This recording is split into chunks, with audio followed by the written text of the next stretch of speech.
I started noticing around middle school. I just thought I was like in my angsty emo phase by the music I was listening to and like the friends I was hanging out with. But I started self-harming, and that carried on to my freshman year of high school. And I'd always blame it on like soccer or volleyball or art. Or I guess it depended on like what I used to harm myself. I used razor blades, anything sharp really. I used erasers, like eraser burns.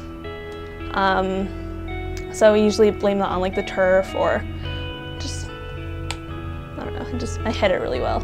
And my parents found out, so they didn't send me, but they got me help, I guess. I saw a therapist for a while, and I was under medication, so for a little bit. Cass Rosales is just one person of the approximately 30% of college students who are severely depressed, according to the National Institute of Mental Health. But although she knows she's not alone in her struggle against depression on campus, she often feels that way. About 2/3 of people struggling with depression either don't receive or don't seek proper treatment. To do so would mean they have to acknowledge what they're battling.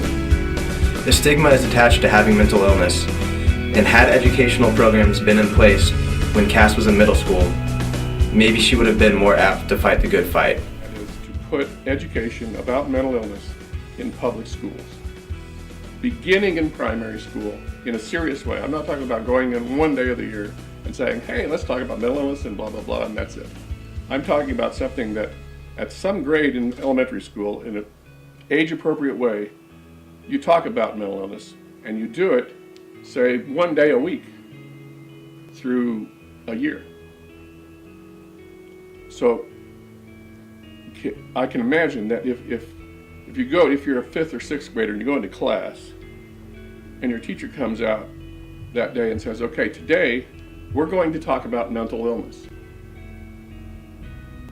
Stigma is pretty much wiped out at that point. It's okay.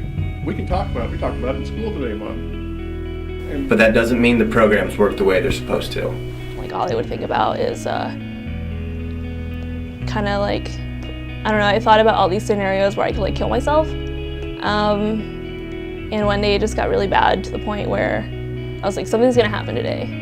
So I went to the mental health place here at the Watkins, and they couldn't see me until next week, and I was just like freaking out. I had a panic attack in my car. I called my mom, and I was like, something's gonna happen today, so I don't know what's gonna happen, but if I don't get help today, if I don't talk to someone today, something's gonna happen.